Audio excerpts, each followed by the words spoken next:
Hello everyone. Good morning. Good morning. Good morning. Very warm welcome to Health and Care Foundation. Today we are going to talk about facts and myths about COVID vaccination.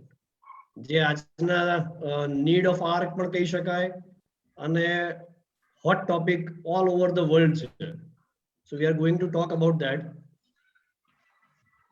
આજે આપણી સાથે doctor ગોપાલભાઈ રાવલ મારા colleague પલ્મોનોલોજિસ્ટ જેમણે દેશ વિદેશમાંથી degrees મેળવેલી છે જે આગળના ક્વેશ્ચનરીઝમાં પણ આપણી જોડે ભાગ લેશે.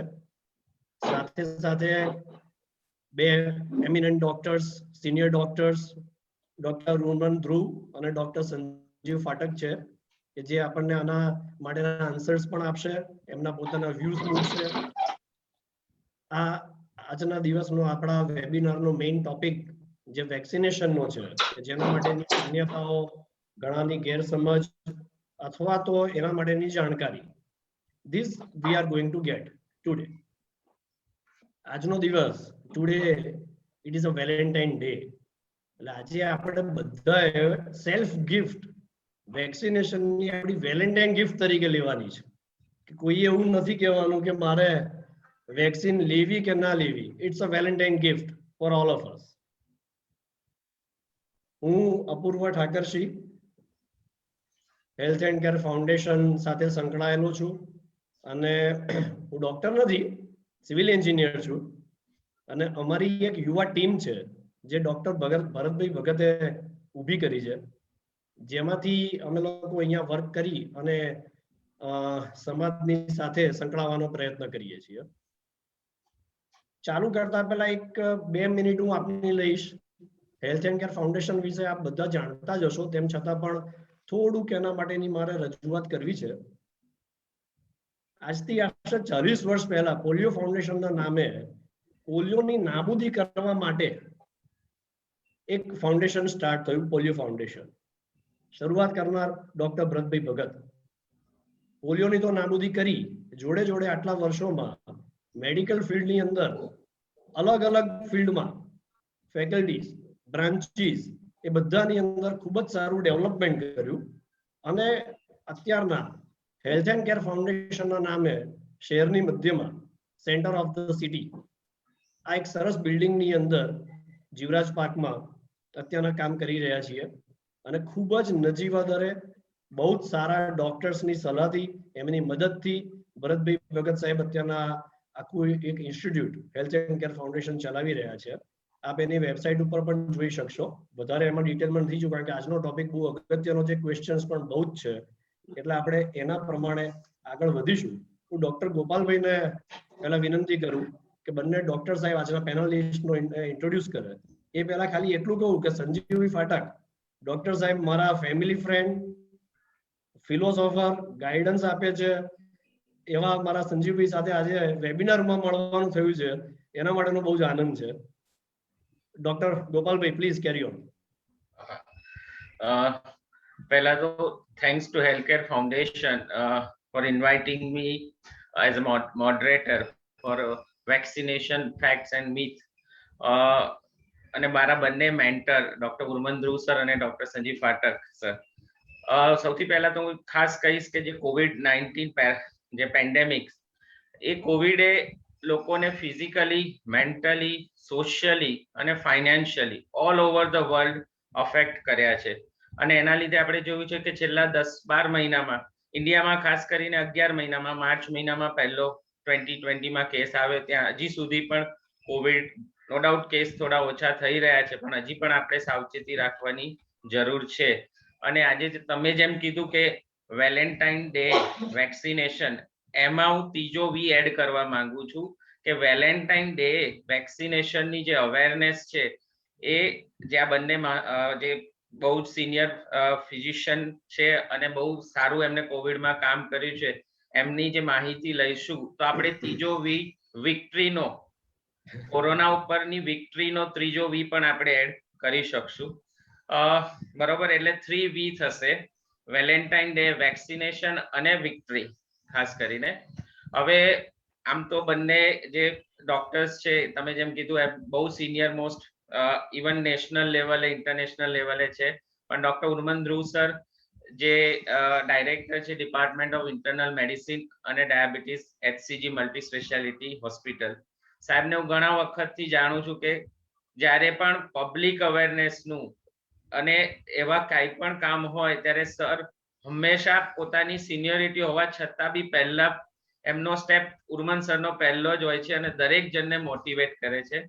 અને સરે જે કોવિડમાં બહુ જ એક્સેલન્ટ કામ કર્યું અને ખાસ કરીને જે કોર્પોરેટ સ્ટ્રક્ચર્સમાં જ્યારે અમારા ડોક્ટર મિત્રને કોવિડ થયો હતો ત્યારે પહેલા વહેલું કોર્પોરેટમાં પેશન્ટ લાવવા માટે સર બહુ જ એમને એફર્ટ્સ કર્યા અને પહેલું પેશન્ટ HCGમાં એક ડોક્ટર કોવિડ દ્વારા ઇન્ફેક્ટ થયેલા અને એમને સાહેબે એમની પોતાની સારવાર આપી અને ડોક્ટરને બહુ ત્વરિત, અને જે વખતે આખું વિશ્વ ભટકી રહ્યું હતું કોરોનાની એક્ઝેક્ટ ટ્રીટમેન્ટ શું છે, તો પણ સાહેબે પોતાના કોન્ફિડન્સ અને જે પોતાનો અનુભવ વાપરીને એને પેશન્ટ ડોક્ટરને જ ટ્રીટ કર્યા.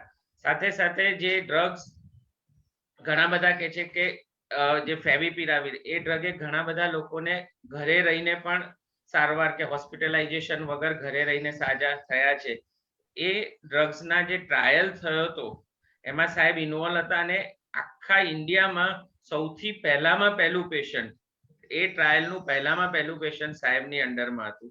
એટલે હવે સાહેબને એટલો બધો બહોળો અનુભવ છે અને જ્યારે આ સેમિનાર વિશે મેં જ્યારે એમને પૂછ્યું કે સાહેબ તમે, ત્યારે સાહેબ એકદમ એ રીતના, અને એમને જે મને કીધું કે ગોપાલ આપણે ખાસ એને સ્લોગન રાખીએ કે વેક્સિનેશનનો વાંધો શું છે અને રસીકરણમાં રસ કેમ નથી, એટલે જે સાહેબનું ગુજરાતી ભાષા પરનું પ્રભુત્વ અને જે બહુ જ એ સરળ શબ્દોમાં ઇવન ડોક્ટર ફેટર્નિટી અને બીજા સામાન્ય પેશન્ટોમાં બી ઘણો એ સાહેબના જે નોલેજનો આપણને ઘણો અનુભવ આજે થશે. સાથે મારા બીજા મેન્ટર સંજીવ ફાટક સાહેબ, તમે જેમ કીધું કે ડોક્ટર ગોપાલ પણ આજે હું જે કંઈ છું એનો તમારી જેમ જ ઘણો ખરો શ્રેય સંજીવભાઈને આભારી છે કે જે મારું પહેલું પગલું અમદાવાદનું એ સ્ટેપ સાહેબના માર્ગદર્શન દ્વારા જ થયું છે. એ પણ બહુ જ જાણીતા ડાયાબિટોલોજીસ્ટ, ફિઝિશિયન અને મેટાબોલિક ફિઝિશિયન, જેને સાહેબ પણ ઘણી બધા ટ્રાયલો જે એમને કર્યા છે, કોરોના વિશે બી ઘણી જ બધી માહિતી, એટલે આપણી પાસે જે બંને મહાનુભાવો છે આજે આપણે જે એમનો પૂરેપૂરો જ્ઞાનનો લાભ લઈશું, બરોબર. એટલે હવે વધારે લેટ ના થતા હું મારો પહેલો જ ક્વેશ્ચન ઉર્મન સરને કરીશ કે sir, vaccination, what is the vaccination and how does the vaccine work? ઉર્મનભાઈ. થેન્ક યુ ગોપાલભાઈ અને thanks health and care foundation બહુ સરસ ઇનિશિયેટિવ માટે. વેક્સિન એટલે શું જાણવું હોય તો સિમ્પલ રસ્તો છે કે આપણે આપણા દેશની રક્ષા કરવા માટે આર્મી અને નેવી 3 રાખીએ છીએ. એવી રીતે આપણા શરીરમાં દાખલ થતી કોઈ પણ બહારની વસ્તુ, જંતુ, વ્યક્તિ અથવા માટે થઈને આપણું શરીર 2 પ્રકારની પદ્ધતિઓ અપનાવે છે. એક સેલ્યુલર ઇમ્યુનિટી, જેમાં કોષો સ્ટિમ્યુલેટ થાય અને કોષો બહારથી દાખલ થયેલી વસ્તુ અથવા જંતુ સામે લડે છે, અને બીજા પ્રોટીન્સ જેને એન્ટીબોડીઝ કહે છે. તો આપણા શરીરની રચના એવી છે કે 2 સાધનોની મદદથી આપણે કોઈ પણ રોગની સામે લડીએ છીએ. વેક્સિન એટલે આપણા શરીરમાં બંને પ્રકારની રોગ પ્રતિકારક શક્તિ વધારવા માટેની એક તાકાત. એટલે આપણા 3 આર્મી, નેવી અને એરફોર્સ માટે આપણે જે રીતે એક ડ્રીલ ગોઠવીએ છીએ એવી રીતે એક બહારથી કોઈ મરેલું જીવાણુ દાખલ કરીએ અને એની સામે બંને સિસ્ટમને એક્ટિવેટ કરવી, એનું નામ વેક્સિન. વેક્સિનથી આ બંને પ્રકારની સિસ્ટમ એક્ટિવેટ કરવા માટે, રસીથી આ બંને પ્રકારની સિસ્ટમ એક્ટિવેટ કરવા માટે અલગ પ્રકાર જંતુઓ દાખલ કરવામાં આવે છે. અને આ જંતુઓ વેક્સિન દ્વારા જ્યારે દાખલ કરવામાં આવે, દાખલા તરીકે વાયરસ આપણે પ્રોટેક્શન જોઈતું હોય તો આપણે દાખલ કરીએ. એ વાયરસ મરેલો વાયરસ હોય એટલે એ વાયરસ કોઈ પણ રીતે રોગ પેદા ના કરી શકે. એટલે શું, તો 1 મિનિટમાં સમજી લઈએ કે પોલિયો પણ છે, મિઝલ્સ નો પણ વાયરસ છે, મમ્સ નો પણ વાયરસ છે, રૂબેલા નો પણ વાયરસ છે, એચઆઈવી એટલે એઇડ્સ નો પણ વાયરસ છે. આ બધા અલગ અલગ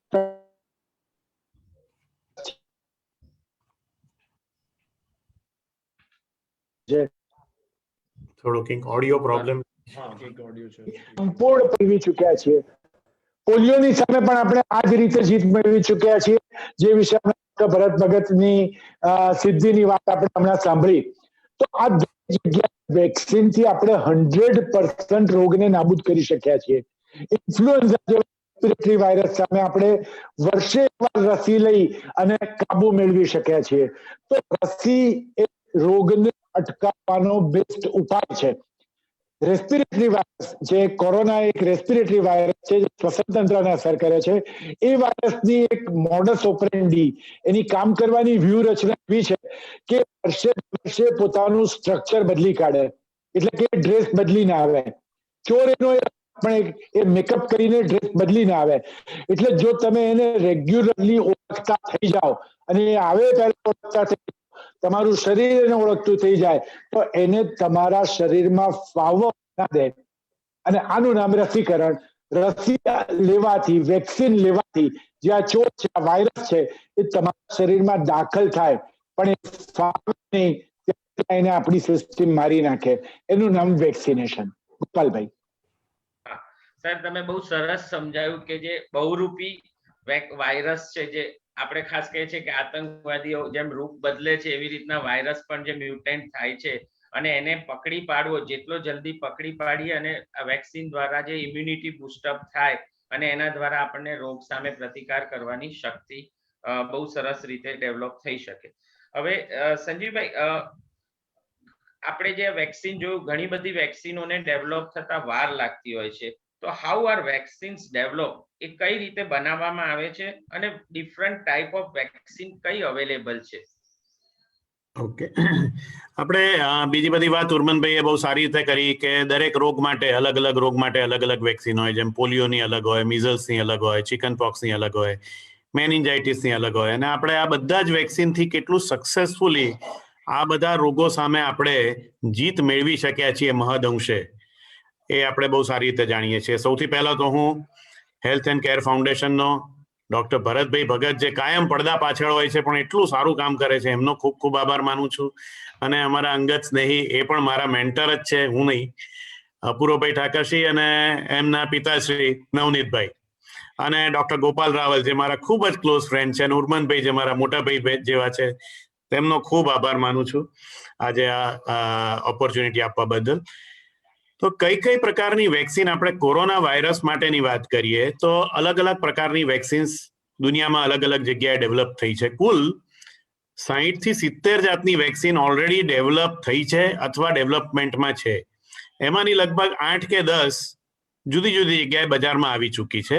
એ વિશે જ આપણે ખાલી વાત કરીએ તો પહેલું તો એક ટેકનોલોજી, નવી જે ટેકનોલોજી આવી, અમેરિકામાં વપરાય છે, મેસેન્જર આરએનએ ટેકનિક. તો એમાં ફાઇઝર અને મોડર્ના, આ બે કંપનીઓએ મેસેન્જર આરએનએ ટેકનિકથી એ ડેવલપ કરી.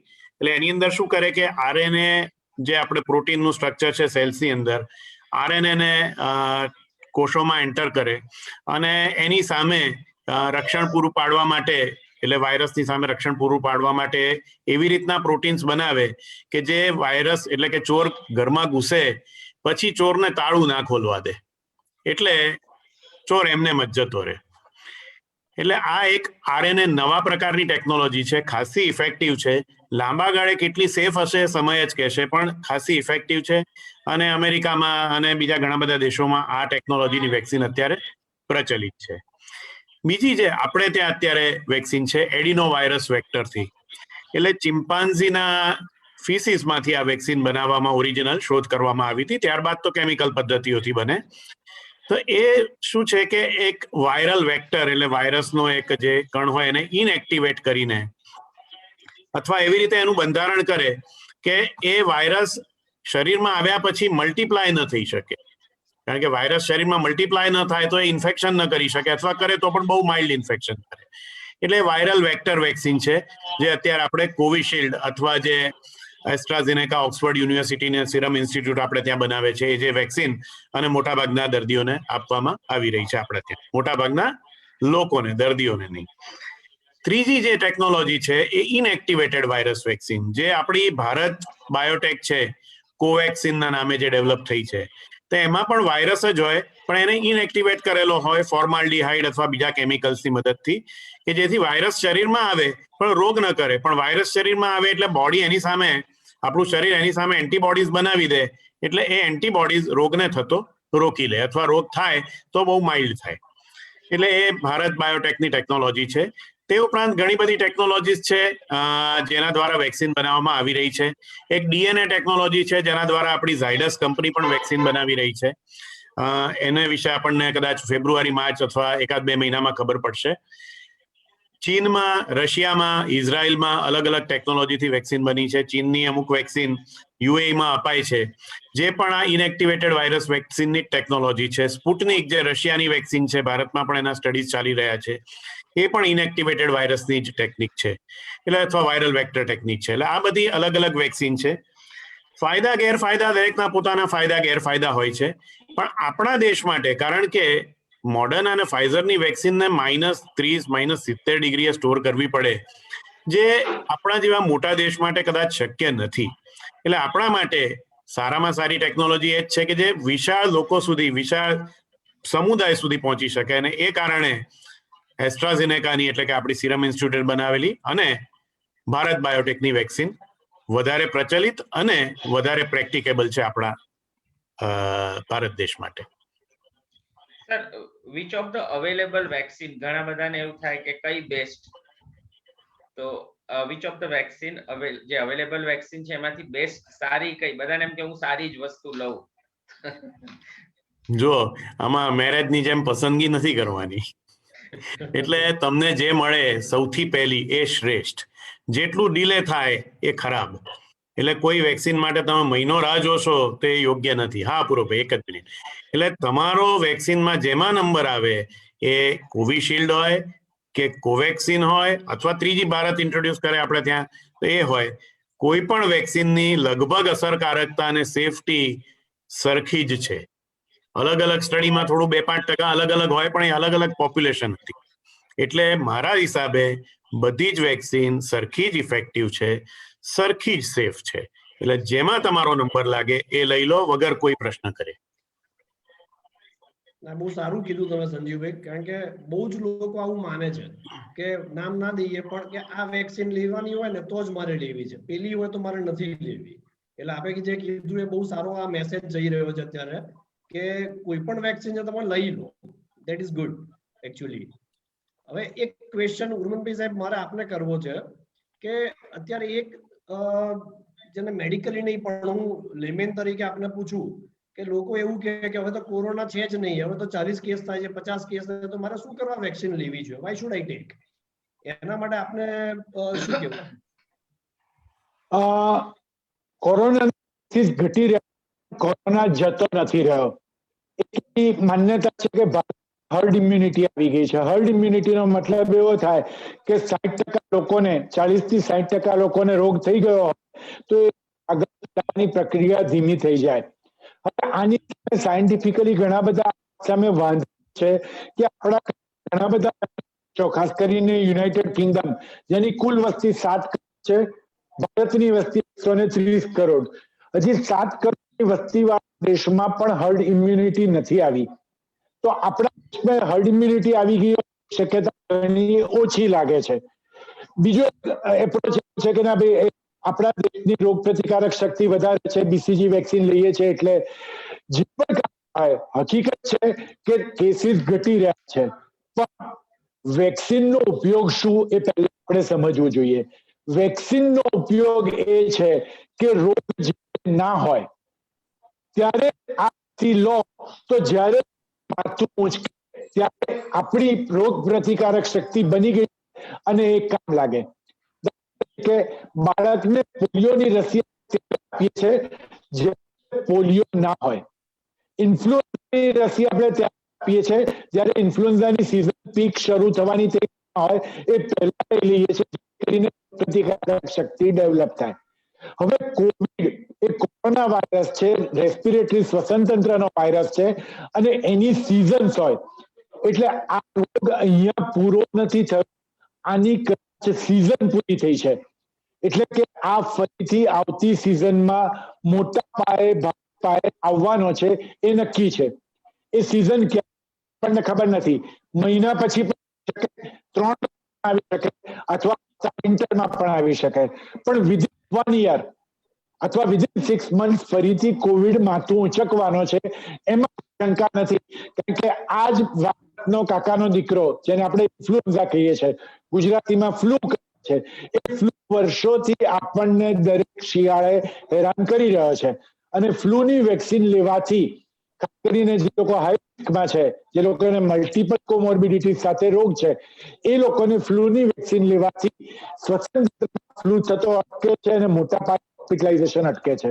તો આ વેક્સિન લેવા અને કોઈ પૂછે કે આઈડિયલ ટાઈમ શું છે, તો ગયા વર્ષનો જૂન નહીં, ગયા વર્ષનો સપ્ટેમ્બર નહીં, ડિસેમ્બર નહીં, આ વેક્સિન લેવા માટે આઈડિયલ સમય છે 21નો ફેબ્રુઆરી શરૂ કરીને એપ્રિલ કે મે સુધીનો સમય મોસ્ટ આઈડિયલ સમય છે.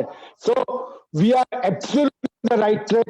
આ સમયે જ્યારે કોરોના ઘણો ઓછો થયો છે, મટી નથી ગયો, ચોક્કસથી ફરી આવવાનો છે, એ ટાઈમે જો વેક્સિન લઈ લઈએ તો કોરોના જ્યારે ફરીથી માથું ઉંચકશે ત્યારે આપણે એની સામે સુસજ્જ હોઈશું. આપણે પાકિસ્તાનના યુદ્ધનો વિચાર ના કરીએ અથવા ચાઇનાના યુદ્ધનો વિચાર ના કરીએ, કદી નહીં થાય, પણ માની લઈએ કે ચાઇના વાળા પોતાનું આર્મી ખડકવા માંડ્યા તો એ સમયે આપણે આપણા આર્મીને બિલકુલ તૈયાર કરીને બેઠા હોઈએ, આપણે હવાઈ જહાજો બેસી જઈએ, મિસાઇલ તૈયાર કરી રહીએ, તો હુમલો કરે તો વી આર એબ્સોલ્યુટલી રેડી. તો અત્યારે વેક્સિન લેવાનો આઈડિયા છે, કારણ કે આ રેસ્પિરેટરી વાયરસ છે 110% ફરીથી આવવાનો છે, મોટા પાયે આવવાનો છે. એટલે કોરોના છે માટે જ, છતાં માટે આપણે વેક્સિન લેવાની છે અને આ આઈડિયલ ટાઈમ છે. બરાબર છે સાહેબ, very well explained sir, thank you. સંજીવભાઈ, એક ક્વેશ્ચન એ પણ છે કે વેક્સિન કોણે લેવી જોઈએ, કોણે ના લેવી જોઈએ? આ પણ એક બહુ જ કોમન ક્વેશ્ચન છે જે ઘણા લોકો પૂછતા હોય છે. બરાબર. એ પહેલા કંઈક ગોપાલભાઈ કંઈક કહેવા માંગતા હતા. હા પ્લીઝ. હા, બસ એક મારો સવાલ એ હતો કે આ જે વેક્સિન ઘણા પેશન્ટનો એવો ક્વેશ્ચન હોય છે, ઘણા લોકોનો, કે વેક્સિનની ઇફેક્ટ ક્યાં સુધી, એટલે ધારો કે હું અત્યારે કોરોનાની વેક્સિન લઉં છું ફેબ્રુઆરી, માર્ચ એપ્રિલમાં, તો હવે મારે આવતી સાલ ક્યાં સુધી પછી, કેટલા સમય પછી ફરીથી લેવી પડે, એટલે આની એફિકેસી ક્યાં સુધી રહેતી હોય છે સંજીવભાઈ? તો બંને પ્રશ્નો આપણે સાથે જ એડ્રેસ કરીશું. પહેલા તો અપૂર્વભાઈ જે પૂછ્યું એ કે ભાઈ કોણે લેવી જોઈએ અને કોણે ના લેવી જોઈએ, તો મારા મતે દરેક વ્યક્તિએ લેવી જોઈએ. પણ અત્યારે આ વેક્સિન 18 વર્ષથી નાના બાળકો અથવા પ્રેગ્નન્ટ લેડીએ લેવા માટેના આપણા દેશમાં રિકમેન્ડેશન નથી. બીજા દેશમાં એ પણ હવે ચાલુ થઈ ગયું છે, કારણ કે એ લોકોના સંશોધનમાં એમને માલુમ પડ્યું કે પ્રેગ્નન્સીમાં પણ જો કોરોના થાય તો બીજી પ્રેગ્નન્ટને જેને કોરોના નથી થયો એના કરતા જોખમ 5 ગણું વધી જાય છે. વેક્સિનથી એવું જોખમ વધવાનું નથી, માતાને કે આવનાર બાળકને પણ.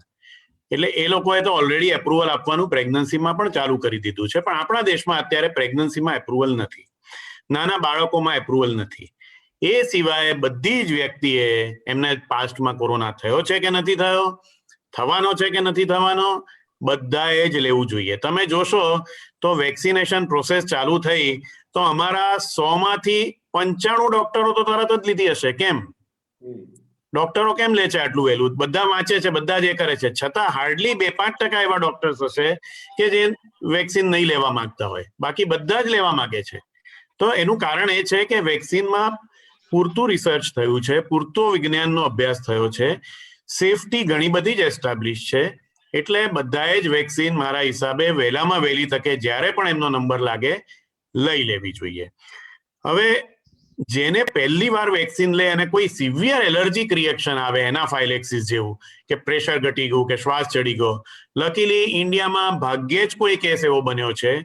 ઉલટાનું મોડર્ના વેક્સિનમાં ત્યાં આગળ એવા અમુક 2-4-5% થયા છે, પણ એ કરોડોએ વેક્સિન લીધી એમાં 2-4-5% કેસ, એટલે એ પણ નહીવત છે.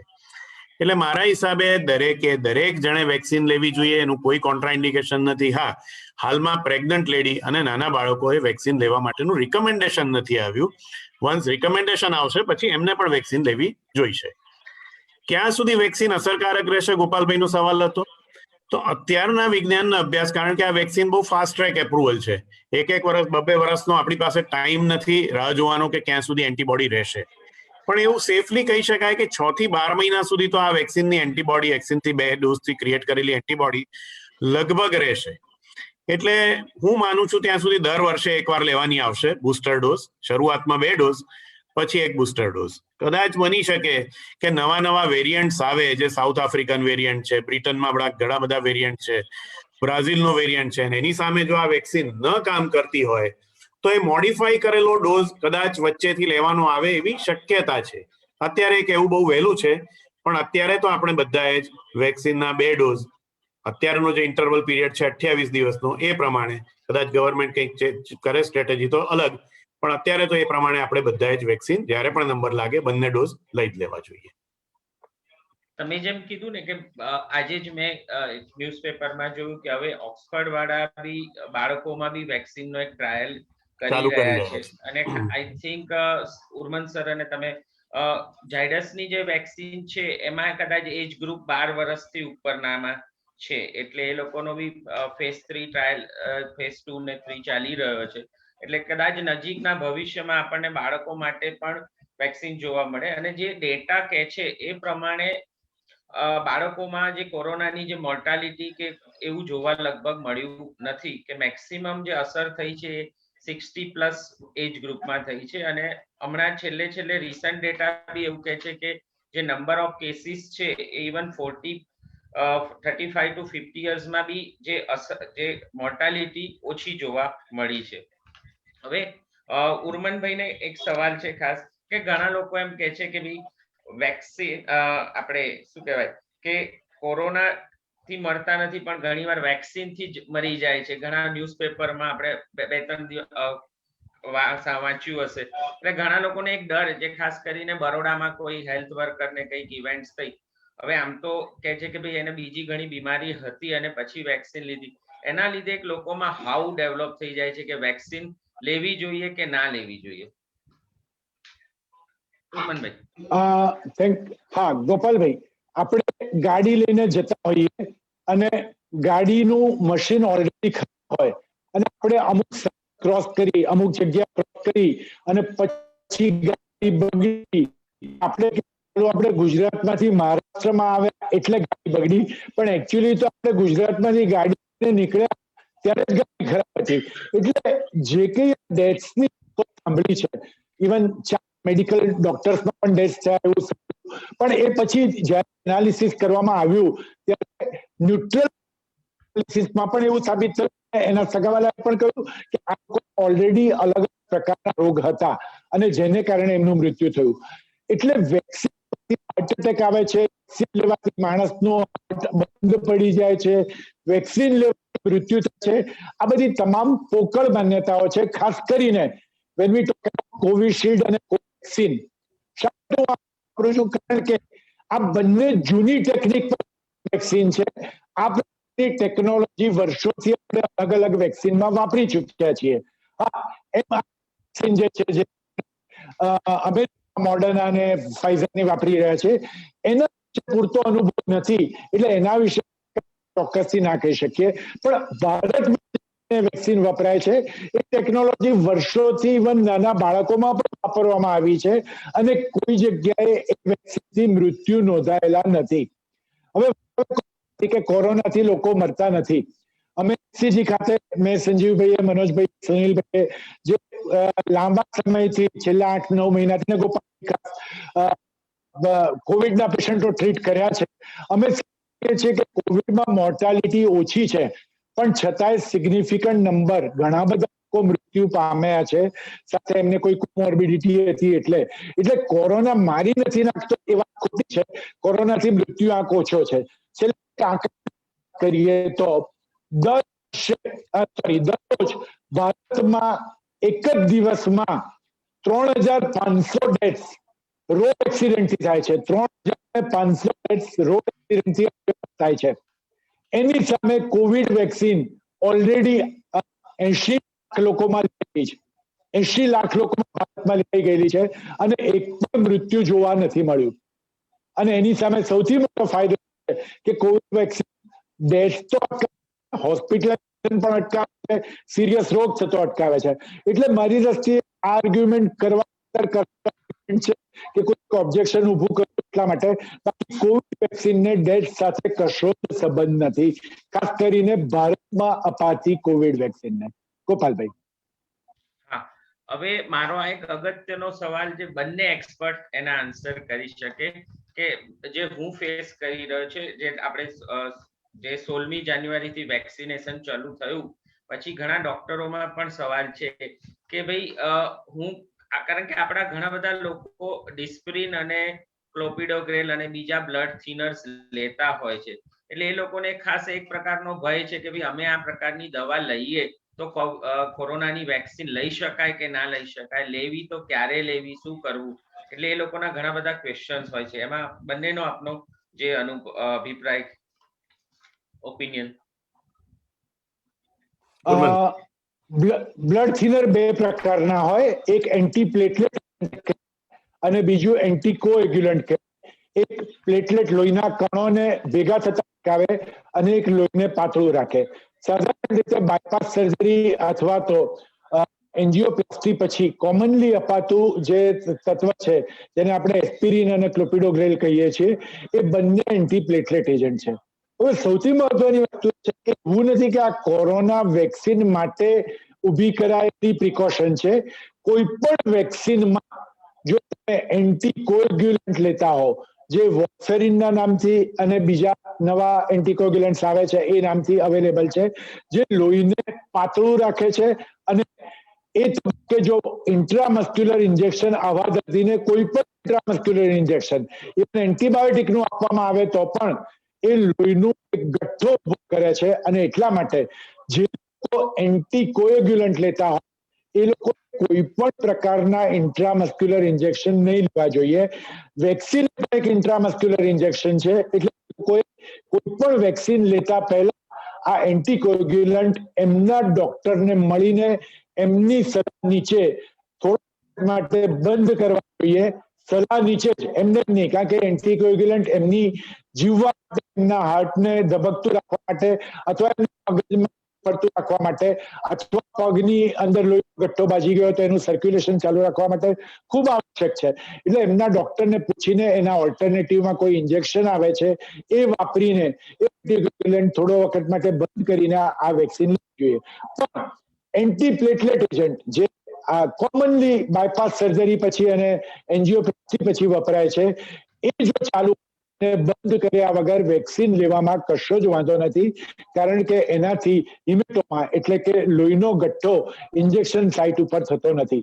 પણ રિમેમ્બર, આ જે પ્રિકોશન છે, ઘણા લોકો એવું માને કે કોવિડ વેક્સિન માટે છે, જીના એ કોવિડ વેક્સિન માટે નથી, એ કોઈ પણ વેક્સિન માટે છે અને વર્ષોથી લખાતી આવી છે. ગોપાલભાઈ. સંજીવભાઈ, તમારી કઈ કોમેન્ટ આના વિશે? ના, બહુ જ સારી રીતે ઉર્મનભાઈએ સમજાવ્યું. એટલે એસ્પિરિન એટલે ઇકોસ્પ્રિન જેવી દવાઓ બહુ રૂટીનલી બધા પેશન્ટ લેતા હોય છે, તો એમાં કશું જ ધ્યાન રાખવાની જરૂર નથી. ખાલી વેક્સિન કે કોઈ પણ ઇન્જેક્શન માટે ઇન્જેક્શન લો એટલે ત્યાં તમારે બ્લીડિંગ ન થાય, કારણ કે એ દવા લોહીને થોડુંક ગંઠાતું રોકે છે, એટલે દબાઈ રાખવું જોઈએ. એટલે જે સામાન્ય રીતે વપરાતી દવાઓ છે, જેમ કે એસ્પિરિન છે, જેમ કે ક્લોપિડોગ્રેલ છે, એટલે આપણે ડિપ્લેટે, ક્લેવિક્સ, ક્લોપિગ્રેલ, એ બધા નામની દવાઓ છે, જે મોટાભાગના ડાયાબિટીસના પેશન્ટો, હાર્ટના પેશન્ટો, બ્લડ પ્રેશરના પેશન્ટો લેતા હોય છે.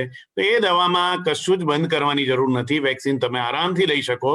ખાલી જોજો કે ત્યાં બ્લીડિંગ વધારે ન થાય, સહેજ દબાવી રાખજો, બીજું કંઈ ધ્યાન રાખવાની જરૂર નથી. ઉર્મનભાઈએ કીધું એમ કે જે એન્ટીકોએગ્યુલન્ટ લેતા હોય, કદાચ આખી પોપ્યુલેશનમાંથી લેસ ધેન 0.5% લોકો એન્ટીકોએગ્યુલન્ટ લેતા હશે. એટલે એ વિશે એમના ડોક્ટરે જનરલી કીધેલું જ હશે કે આ દવા ચાલતી હોય ને ક્યાંક બ્લીડિંગ થાય તમારે તો તરત વધારે પડતું દબાઈ દેવાનું અને અમારો સંપર્ક કરવાનો. તો એવી જાતની જેને દવા ચાલતી હોય, જેમ કે એસિટ્રોમ છે, જેમ કે હવે નવી જાતની દવાઓ આવે છે, એલિક્વિસ કે ડેબિકેટ્રાન કે એ બધી, તો એવી દવાઓ ચાલતી હોય, એણે 2-3 દિવસ ડોક્ટર કહે તો બંધ કરવાની અને પછી વેક્સિન લેવાની. અને આ વેક્સિન માટે જ નહીં, ઉર્મનભાઈ કીધું એમ કોઈ પણ ઇન્જેક્શન માટે આ ધ્યાન રાખવાની જરૂર છે. એટલે કોરોના વેક્સિનમાં એવું કોઈ પર્ટિક્યુલર કારણ નથી કે એને માટે આપણે બંધ કરવી પડશે, કોઈ પણ ઇન્જેક્શન માટે બંધ કરવી.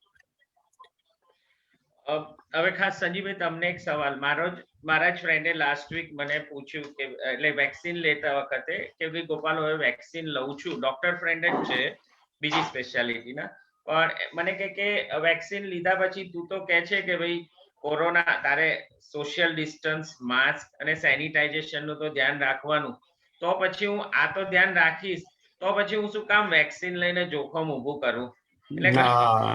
એટલે મારો જવાબ એ હોય છે કે આપણે 2 વ્હીલર ચલાવતા હોઈએ, બાઇક લઈને અમદાવાદ થી વડોદરા એક્સપ્રેસ હાઈવે પર જવાના હોઈએ, ધારો કે ચલો 2 વ્હીલર અલાઉડ છે એક્સપ્રેસ હાઈવે પર માની લો, હવે હું હેલ્મેટ પહેરવાનો છું, પછી આડે ધડ ચલાવું તો શું ફેર પડે છે? આ એવો સવાલ થયો, બરાબર?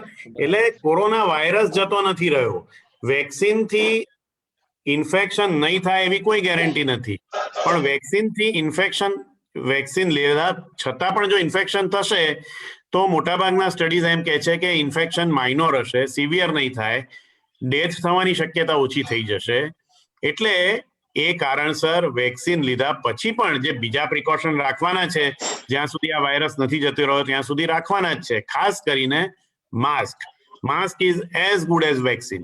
એટલે માસ્ક અને વેક્સિન બે ભેગું થશે તો પ્રોટેક્શન આપણું લગભગ એમ કહી શકાય 95 to 99% થશે. અને એમાં જો સોશિયલ ડિસ્ટન્સિંગ પણ ઉમેરાશે, જે સેફ ડિસ્ટન્સિંગ ઉર્મનભાઈ એને નામ આપે છે, તો એ જોખમ હજી ઘટી જશે. સેનિટાઇઝેશન અગત્યનું છે, પણ ખાસ કરીને હાથ સાબુથી ધોવાના ને એ બધું, એનું મહત્વ કદાચ હવે પહેલા કરતા ઘટ્યું છે, પણ તોય એનું પણ મહત્વ છે જ. એટલે એ જે SMS છે એનું મહત્વ તો જ્યાં સુધી આ વાયરસ છે ત્યાં સુધી રહેવાનું જ છે. વેક્સિન લઈએ કે ના લઈએ એ પ્રિકોશન તો રાખવા જરૂરી જ છે. એટલે એવું ના થવું જોઈએ કે વેક્સિન લીધા પછી સુડો સેન્સ ઓફ સિક્યોરિટી આવી જાય અને તમે આડેધડ ફરવા માંડો અને રોગનો ભોગ બનો. એવું ન થવું જોઈએ. ઉલટાનું માસ્ક અને એનાથી તો બીજા બધા ઘણા વાયરલ ઇન્ફેક્શન થતા ઓછા થઈ ગયા છે. એટલે અમને તો હવે એવું લાગવા માંડ્યું છે કે રૂટીન કામમાં પણ, ખાસ કરીને આપણે ક્લિનિકમાં પેશન્ટ જોતા હોઈએ અથવા ટોળામાં જતા હોઈએ તો માસ્ક પહેરી રાખવું, મને તો હવે એવું લાગે છે કે it is way of life, at least next અમુક વર્ષ સુધી, કે જેનાથી તમે જોયું હશે બીજા બધા વાયરલ ઇન્ફેક્શન પણ ઘણા ઓછા થઈ ગયા, સામાન્ય ફ્લૂ પણ ઘણો ઓછો થઈ ગયો, બીજા વાયરસ ઇન્ફેક્શન ઓછા થઈ ગયા. એટલે એ તો જરૂરી જ છે અને કરવું જ જોઈએ. તમે સાચી વાત કીધી કે જે એઝ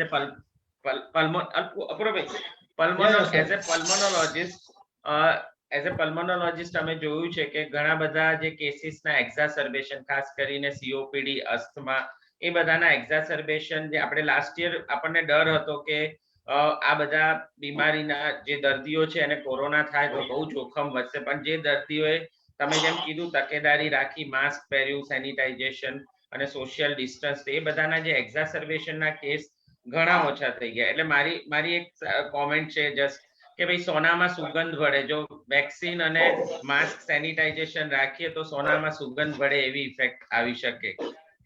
અપૂર્વભાઈ. હાજી, જેમ હમણાં વાત કરી ને કે કોઈ મેડિસિન લાઈક બ્લડ થિનર છે ઓર બીજી અધર મેડિસિન ચાલુ હોય અને વેક્સિન લેવી ના લેવીનું સરસ તમે બંને ડોક્ટર્સે આપણને એક્સપ્લેન કર્યું. સેમ વસ્તુ કોમન પીપલમાં એક એવું વાઇસીસની વાત કરીએ તો અત્યારે ઇન્ડિયાની અંદર ચ્યુઇંગ ટોબેકો એ એક કોમન વાઇસીસ તરીકે ગણી શકાય, વ્યસન છે. સેમ વે આલ્કોહોલ અને સિગારેટ સ્મોકિંગ.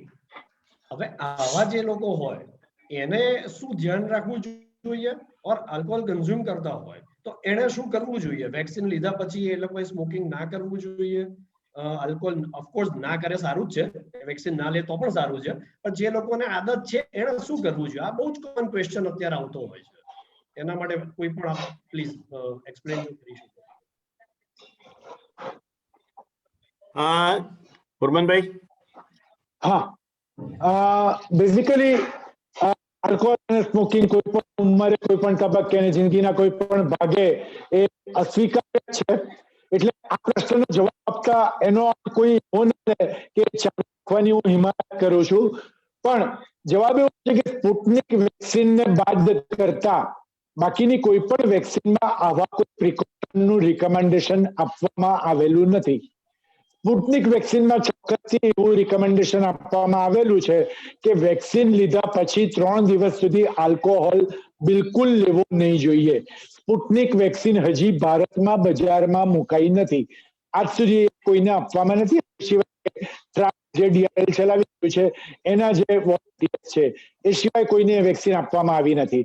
એટલે અત્યારના તબક્કે પ્રશ્ન નથી, પણ જો તમે સ્પુટનિક વેક્સિન લેવાના હો તો 3 દિવસ સુધી આલ્કોહોલ લેવાથી સ્પુટનિક વેક્સિનની આડ અસરો ઘણી વધારે થાય, ખાસ કરીને ચક્કર, ઉલટીઓ થાય અને પેશન્ટને સિવિયર હેડેક થાય. આ 3 વસ્તુઓ મોટા પાયે જોવા મળી છે. પણ બાકીની કોવિશિલ્ડ અને કોવેક્સિનમાં આવી કોઈ પણ પ્રિકોશનની જરૂર નથી. તમે તમાકુ just add કરું એક explanation લેતા હો તો ચાલી રાખ્યો. સ્પુટનિક માટે એક એક્સપ્લેનેશન એવું આવ્યું છે કે રશિયાની વેક્સિન છે અને રશિયામાં આલ્કોહોલ કન્ઝમ્પશન ખૂબ વધારે છે અને લોકો વેક્સિન લીધા પછી જાણે સેલિબ્રેટ કરે, બીજ ડ્રિંકિંગ કરે અને પછી ધારો કે કંઈ થાય તો એ વેક્સિનની સાઈડ ઇફેક્ટમાં ખપાઈ જાય, આલ્કોહોલની નહીં. અને એટલા માટે કદાચ આ રિકમેન્ડેશન આવ્યું છે. સાયન્ટિફિક એનું એક્સપ્લેનેશન છે કે નહીં બહુ ખબર નથી, પણ યસ, મને કોઈ પૂછે કે કેટલા દિવસ આલ્કોહોલ નહીં લેવાનું કે કેટલા દિવસ, તો વેક્સિન પહેલા કંઈ છોડવાની જરૂર નથી, વેક્સિન પછી 6-1 મહિના ના લેતા. Just in a lighter way. સંજીવભાઈ, તમને એક ક્વેશ્ચન આવ્યો છે કે CA બકલ મ્યુકોઝા વાળા કોઈ પેશન્ટે પૂછ્યો છે કે ભાઈ એને વેક્સિન લેવી જોઈએ હમણાં? તો કેન્સરના દર્દીઓ એકચ્યુઅલી એ લોકોને કોરોના થાય તો કોમ્પ્લિકેશન્સ થવાનું જોખમ ઘણું વધારે છે. એટલે એકચ્યુઅલી તો એ લોકો they are at high risk of complications, એટલે એ લોકોએ પણ વેક્સિન લેવી જ જોઈએ. કેન્સર હોય તો તમારું ઇમ્યુનો સપ્રેસ છે તો તમે વેક્સિન નહીં લઈ શકો અથવા વેક્સિનથી વધારે સાઈડ ઇફેક્ટ થશે એવું માનવાનું કોઈ કારણ નથી. હા, કદાચ ધાર્યો રિસ્પોન્સ જે બીજામાં કદાચ 70 થી 90% મળે છે એટલો નહીં મળે, કદાચ 60% મળશે. Anything more than 50% is good. આપણે જે ફ્લૂની રસી લઈએ છીએ, ઇન્ફ્લુએન્ઝાની, ઇન્ફ્લુએક કે કોઈ, એની પણ એફિકસી 50 થી 60% જ છે, છતાં લઈએ જ છીએ, સેફલી લઈએ છીએ. એ રીતે જ આની કદાચ 5% 10% એફિકસી ઓછી પણ થાય તો પણ ઇમ્યુનો કોમ્પ્રોમાઇઝ એટલે કે જેની રોગ પ્રતિકારક શક્તિ ઓછી છે કેન્સરના કારણે કે એવો કોઈ રોગ હોય એના કારણે, પણ એમણે પણ વેક્સિન તો લેવી જ જોઈએ. એકચ્યુઅલી એ લોકોએ તો ખાસ લેવી જોઈએ, કારણ કે એ લોકોને જો થશે તો આ રોગ વધુ કોમ્પ્લિકેશન્સ ક્રિએટ કરી શકે. હવે બંને એક્સપર્ટને મારો એક બીજો સવાલ છે કે જેને COVID-19 ઇન્ફેક્શન થઈ ગયું હોય છે અને સારું થઈ ગયું હોય છે, તો એ લોકો તો કોરોનાની જેમ એવું સમજે છે કે ભાઈ હવે મારી પાસે કવચ ને કુંડળ આવી ગયા છે તો મારે વેક્સિનની શું જરૂર? ઉર્મનભાઈ. જ્યારે કોવિડનો રોગ થાય છે ત્યારે ચોક્કસથી આપણા શરીરમાં એન્ટીબોડીઝ એટલે કે રોગ પ્રતિકારક શક્તિ ઊભી થાય છે. પણ એવું જોવામાં છે મોટી મોટી ટ્રાયલમાં કે કોવિડના રોગથી ઊભી થયેલી રોગ પ્રતિકારક શક્તિ સ્ટ્રોંગ હોઈ શકે પણ લાંબુ જાજુ ટકતી નથી. અમારા ઘણા બધા ડોક્ટર્સના અમે એન્ટીબોડી ટેસ્ટ કોવિડ થયા પછી જૂન મહિનાથી અત્યાર સુધીમાં વારંવાર છે. મોટા ભાગના એન્ટીબોડીઝ બહુ હતા જ નહીં અને જેમના થોડા ઘણા હતા એ બધાના વિધિન 3 months ડાઉન થતા ગયા. અને અમારા ઓછામાં ઓછા 12 મેડિકલ ઓફિસર એવા હતા અલગ અલગ હોસ્પિટલના જેમના એન્ટીબોડી લેવલ બિલકુલ 0 ગયા, which means કે એમની રોગ પ્રતિકારક શક્તિ ઓવર 3 months પૂરી થઈ ગઈ. એટલે એવું કહી શકાય કે જે કોવિડનો થાય એ તમારી ઇમ્યુન સિસ્ટમને સ્ટિમ્યુલેટ કરે છે, જાગૃત કરે છે, પણ એને મેક્સિમમ પહોંચાડવા માટે કોવિડ વેક્સિન જરૂરી છે. કોવિડ વેક્સિનના પણ 2 ડોઝ લેવાનું એટલા માટે જ સજેસ્ટ કરવામાં આવે છે કે પહેલા કારણે જેને પ્રાઇમરી ડોઝ કહેવાય, જે રીતે બાળકોમાં પણ આપણે MMRના 2 ડોઝ આપીએ છીએ, પોલિયો આપીએ છીએ, એવી રીતે પહેલા ઇમ્યુન સિસ્ટમ જાગૃત થાય છે અને બીજા ડોઝથી એ એલર્ટ થઈ જાય છે. તો કોવિડનો રોગ જેમને થયો છે એમની ઇમ્યુન સિસ્ટમ જાગૃત થાય છે પણ એ ગમે ત્યારે ફરી સૂઈ જઈ શકે એવું બની શકે. એટલે એને ઓન ડોઝ રાખવા, એલર્ટ રાખવા તરીકે કોવિડની વેક્સિન લેવી જરૂરી છે. તો ટુ મી જે લોકોને કોવિડ થઈ ગયો છે એ લોકો એવું માને કે એમની પાસે કવચ કુંડળ છે તો પણ એ ટેમ્પરરી લીઝ ઉપર લીધેલા છે. તમારે ખરીદવા, તમારા પોતાના બનાવવા તો કોવિડની વેક્સિન લેશો તો તમારા પોતાના થશે, નહીં તો 3 મહિને કુદરત તમારી પાસેથી પાછા લઈ લેશે. એટલે કોવિડની વેક્સિન, કોવિડનો રોગ થયો એ લોકોને પણ જરૂરી છે. હા, એવું કહી શકાય કે પહેલા 3 વીક, જે દિવસથી તમને સિમ્ટમ્સ ચાલુ થયા ત્યારથી 3 વીક સુધી વેક્સિન નહીં લેવી જોઈએ. 3 કે 4 વીક પછી, સિમ્ટમ ઓનસેટ થી 3 કે 4 વીક પછી એ વેક્સિન લઈ જ લેવી જોઈએ. ગોપાલભાઈ. સંજીવભાઈ, તમારી કઈ કોમેન્ટ? ના, બસ ઉર્મનભાઈએ કીધું એ જ પ્રમાણે તમે પણ ઘણું બધું જોયું હશે કે આપણા ઘણા ડોક્ટર્સ કલીગને પણ 3 મહિના પછી ફરીથી કોવિડ થયો, ઘણાનો વધારે સિવિયર થયો, ઘણાના એન્ટીબોડીઝ જતા રહ્યા. આપણા ઘણા બધા ડોક્ટર મિત્રો જેને કોવિડ થયેલો હતો એમણે પણ કોવિડ વેક્સિન હજી તો મહિનો જ થયેલો હતો છતાં લીધી. કેમ લીધી? કારણ કે ખબર છે કે પેલી એન્ટીબોડીઝ લાંબી ટકવાની નથી. જ્યારે વેક્સિનથી બનેલી એન્ટીબોડીને, ખાસ કરીને બીજા બુસ્ટર ડોઝ પછી બનેલી એન્ટીબોડીઝ લગભગ લાંબી ટકશે એવું અત્યારનું સાયન્ટિફિક રિસર્ચ સારી રીતે કહે છે. એટલે બંને ડોઝ બધાએ જ લેવા જ જોઈએ.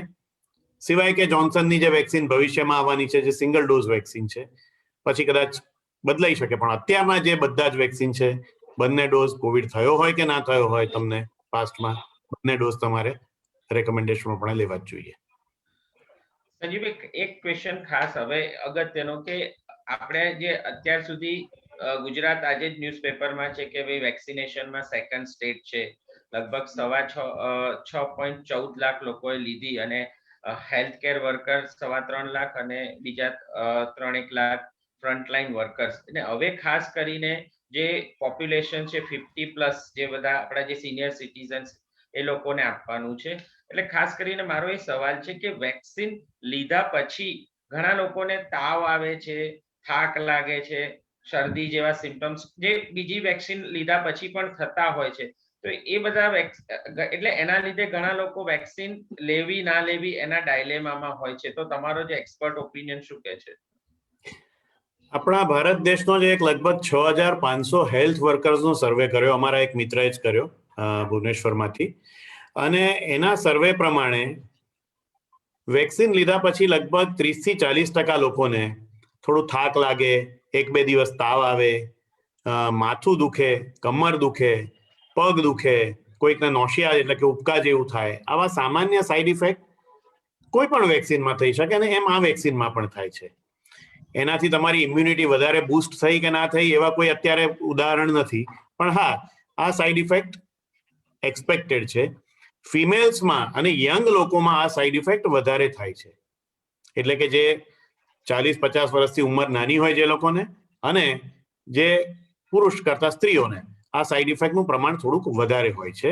એટલે એવું નહીં કે પુરુષોને ન થાય, સ્ત્રીઓને થાય જ, પણ આ એક જનરલ સ્ટેટિસ્ટિકલ સર્વે છે. એલ્ડરલી લોકોની ઇમ્યુન સિસ્ટમ એટલી સ્ટ્રોંગ નથી હોતી, એટલે કદાચ એ લોકોને સાઇડ ઇફેક્ટ પણ ઓછી થાય છે. એટલે જે લોકોને બીક હોય છે 70 વર્ષે, 75 વર્ષવાળા, 80 વર્ષવાળાને વેક્સિન લેવાની, ઉલટાનું એ લોકોને તો સાઇડ ઇફેક્ટ ઓછી થવાની છે. નાની યંગ એજ વાળાને થોડીક સાઇડ ઇફેક્ટ 2-3 દિવસ સુધી આવી રહે છે. પણ તમારે નક્કી કરવાનું છે વાયરસ ઓર વેક્સિન. વાયરસના લીધે તાવ આવશે એ ઘણો જોખમી છે. કોમ્પ્લિકેશન્સ, 14 દિવસ, 15 દિવસ, 20 દિવસ ક્વોરન્ટાઇન, તમને કોઈ અડવાઈ ના આવી શકે, તમારું મોઢું કોઈને જોવું ના ગમે, તમે દુશ્મન થઈ જાઓ, વિલન ઘરમાં ને ઘરમાં, અને ઓળખીતાઓમાં જેને મળ્યા હોય એના. વેક્સિનને લીધે તાવ આવ્યો 1-2 દિવસ તો તમારા ઘરવાળા બધા તમારી સાથે હેલ્પમાં રહી શકે, તમને સેવા પણ કરી શકે. એટલે તમારે કોઈ બીજું ડરવાની જરૂર નથી એમાં. જ્યારે જો વાયરસના લીધે તાવ આવશે તો એ ઘણી જોખમી વસ્તુ છે, સોશિયલી પણ, ફિનાન્શિયલી પણ અને હેલ્થ વાઇઝ પણ. એટલે બિટવીન વેક્સિન એન્ડ વાયરસ કયો ફીવર સારો? વેક્સિનનો ફીવર સારો, પ્રિડિક્ટેબલ છે, 48 કલાકમાં જતો રહેશે. સંજીવભાઈ, એમાં Yes. એક વસ્તુ એ પૂછવી છે. એક જ અપૂર્વભાઈ, 1 મિનિટ, એક જ વાત. આપણે નાના બાળકોને જ્યારે રસી અપાવીએ ત્યારે પીડિયાટ્રિશિયન બહુ સાદી રીતે કહે છે કે 1-2 દિવસ થશે, બાળક રખરખ કરશે, રડશે, ચિંતા ના કરતા. અને જરા પણ ચિંતા કરે વેક્સિન અપાવી છે અને દિવસ તો આપણે વી આર એબ્સોલ્યુટલી પ્રિપેર્ડ. નાનું બાળક જે પોતાની વાત સમજાવી નથી શકતું એને તૈયાર છીએ, અને મોટા માણસો જેની વેક્સિનની પાછળ સાયન્ટિફિક ડેટા છે, એને માત્ર એને સાઈડ ઇફેક્ટ ગણીને આપણે ડરીને બેસી રહીએ, એ તો ખરેખર બહુ મોટી જલ્દીભરી વાત છે. તાવ વેક્સિન પછી કે બોડી થવું એ સાધારણ વસ્તુ છે. બાળકોમાં ચલાવી લઈએ તો એડલ્ટમાં તો આનો કોઈ ચર્ચા કરવાની રહેતી જ નથી મારી દ્રષ્ટિએ. એક બીજી વસ્તુ ઉમેરીશ ઉર્મનભાઈ કે જ્યારે આ વેક્સિનના ટ્રાયલ્સ થતા હતા ફેઝ 2 ફેઝ 3 કોઈ પ્રાઇમરી માહિતી નહોતી ત્યારે પણ લોકોએ સામે થઈને વોલેન્ટિયર કરીને વેક્સિન લીધી. બરાબર, આપણે બધા આવા સ્ટડીઝની રાહ જોતા હતા કે વેક્સિન બજારમાં આવે, વેક્સિન લઈ લઈએ એટલે શાંતિ, અને જ્યારે ખરેખર વેક્સિન આવી છે ત્યારે આપણે ડરી રહ્યા છીએ. શું કારણ છે એ ખબર નથી પડતી. હિંમત એ લોકોની કહેવાય જે લોકોએ ફેઝ 2 માં ભાગ લીધો, જાણવા છતાં, બધું રિસ્ક એક્સપ્લેન કરવા છતાં કે ના વાંધો નહીં, આ સમાજના ફાયદા માટે છે અને એટલે હું લઈશ. તો એ લોકોએ આટલું બધું સેક્રિફાઈસ આપ્યું, લકીલી કોઈને જ કઈ સાઈડ ઇફેક્ટ સિરિયસ ના થઈ. તો આપણે તો આપણા સમાજ માટે, આપણા ફેમિલી માટે, આપણા પોતાના માટે આટલું કરવાનું છે, તો એ કરવામાં શેની બીક છે એ મને ખબર નથી પડતી. રાઈટ સંજીવભાઈ, મારે એમાં તમે જે આ કીધું સાઈડ ઇફેક્ટ 1 દિવસ 2 દિવસ, એવા કોઈ પેરામીટર છે કે લાઈક સાઈડ ઇફેક્ટ આવે તો 2 દિવસ સુધીમાં જ આવી જાય, એના પછી ના આવે? ઓર માથું દુખતું હોય, તાવ જેવું લાગતું હોય, ફીવરિશ હોય તો 1 દિવસ સુધી આવે, તમે પેરાસિટામોલ લો છો અને પછી 2 દિવસ પછી અટકી જશે, પતી જશે, એવું કોઈ કહી શકાય? જનરલી 48 થી 72 કલાકમાં મોટા ભાગની સાઈડ ઇફેક્ટ સબસાઇડ થઈ જાય. તાવ, માથું દુખવાનું કે પેટની ગરબડ કે કંઈ પણ થયું હોય, જનરલી 48 થી 72 કલાકમાં સબસાઇડ થઈ જાય. એ પછી પણ એ સાઈડ ઇફેક્ટ રહે તો ડોક્ટરનો સંપર્ક કરવો જોઈએ.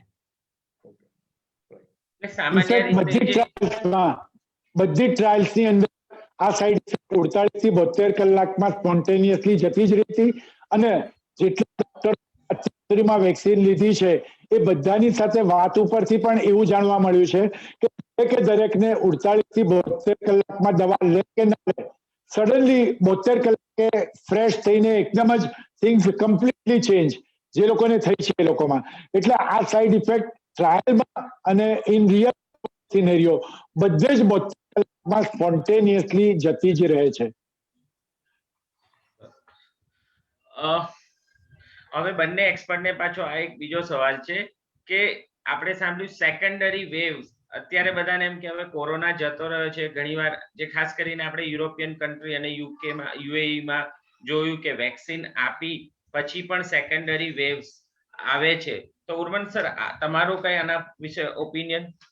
વોટ ઇઝ સેકન્ડરી વેવ્સ અને પ્રિવેન્ટ કરવા આપણે શું કરવું? ઇન્ડિયા તો લકીલી હજી આપણે એવા ફેઝમાં નથી ગયા, ખરાબ ફેઝમાં, પણ હજી પણ આપણે we are not out of danger. તો એ શું કરવું જોઈએ લોકોએ? એબ્સોલ્યુટલી. એટલે વાયરસ પોતાનો ડ્રેસ બદલીને આવે તો પણ જો તમે SMS, that is mask, sanitiser અને સેફ ડિસ્ટન્સ વાપરશો તો દુનિયાભરનો કોઈ પણ વાયરસ ગમે તે ડ્રેસમાં હશે એ તમને કંઈ કરી શકવાનો નથી. That is number 1. હવે યુએઈમાં જે સેકન્ડરી વેવ આવ્યું, પ્રેક્ટિકલી ઘણા બધાને વેક્સિન લીધા છતાં પણ એ લોકો કારણ ઇન્ટરનેશનલ ટ્રાવેલર્સ છે, એમના પોતાનામાંથી આવેલું. આ જ પરિસ્થિતિ આપણે કેરાલામાં છીએ કે કેરાલાની અંદર પણ આખા ઇન્ડિયાના મેક્સિમમ કેસીસ થઈ રહ્યા છે.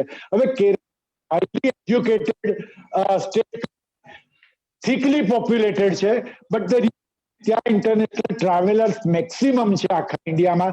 સો it is international travelling that causes problem. એટલે મારી દ્રષ્ટિએ બીજું પ્રિકોશન SMS ઉપરાંત એક જે છે, જે હું એક વ્યક્તિને, ભારતની એક વ્યક્તિને ધ્યાન રાખવાનું કહીશ, જો ત્યાં ઇન્ટરનેશનલ ટ્રાવેલ કરીને કોઈ આવે તો એને કમસે કમ 5 થી 7 દિવસ અલગ રહેવાનો પ્રયત્ન કરો તો ચોક્કસથી 110% તમે આવા કોવિડના વેવથી તમારી જાતને પણ બચાવશો અને આખી સોસાયટી, સમાજ અને દેશને પણ બચાવશો. સો મોસ્ટ ઇમ્પોર્ટન્ટ, ઇન્ટરનેશનલ ટ્રાવેલરને સાવચેત રહેવાનું કહો. અનફોર્ચ્યુનેટલી આપણા દેશમાં, હું સિસ્ટમ કમેન્ટ નથી કરતો, પણ અનફોર્ચ્યુનેટલી આપણા દેશમાં ઇન્ટરનેશનલ ટ્રાવેલ કરીને આવનારા અલગ અલગ રસ્તાઓ આવે છે. અમારા ફોન આવે કે સર્ટિફિકેટ લખી આપો, અથવા તમારે કોઈ ઓળખાણ છે એરપોર્ટ ઉપર તો ઝડપથી બહાર નીકળી જાય. આ કોઈ પણ વગર જે ઓફિશિયલ ક્વોરન્ટાઇન છે એ જો તમે કરવા લાગશો તો ઇન્ટરનેશનલ ટ્રાવેલ પછી આ સેકન્ડરી વેવ થઈ છે એ સેકન્ડરી વેવ નહીં થાય. ગોપાલભાઈ, એટલે એમાં ખાસ લોકોએ પોતાની સેલ્ફ રિસ્પોન્સિબિલિટી સમજવી જોઈએ કે પહેલા હું કરું પછી બીજા જોડે એક્સપેક્ટ કરું, કારણ કે ખાસ કરીને આપણે જોયું છે કે એનઆરઆઈસ જે લોકો ડિસેમ્બરમાં નથી આવી શક્યા અને અત્યારે જે અમુક ભલે લગ્નના મુહૂર્ત ઓછા છે પણ જે લગ્ન પ્રસંગોમાં બધા આવી રહ્યા છે ઇન્ટરનેશનલી, તો એ લોકો બી કદાચ બીજા લોકોને હાર્મફુલ થઈ શકે. અને એ શું છે કે ખાસ કરીને એક લગ્ન પ્રસંગથી બીજા લગ્ન પ્રસંગે ને બધા એટલે એટલા બધા ફંક્શન એટેન્ડ કરતા હોય છે એટલે એનાથી પણ તકલીફ વધી શકે. સાથે સાથે ઇલેક્શન્સ ને એવા બધા પબ્લિક ગેધરિંગ પ્રોગ્રામ્સ બી ચાલે છે, એટલે લોકોએ પોતાની સેલ્ફ નેશન પ્રત્યેની પોતાની એક સેલ્ફ રિસ્પોન્સિબિલિટી સમજવી જોઈએ અને પોતે આવી રીતના જેમ ઉર્મન સરે કીધું કે SMS at least social distance, mask અને સેનિટાઇઝેશનનું પાલન કરવું જ જોઈએ.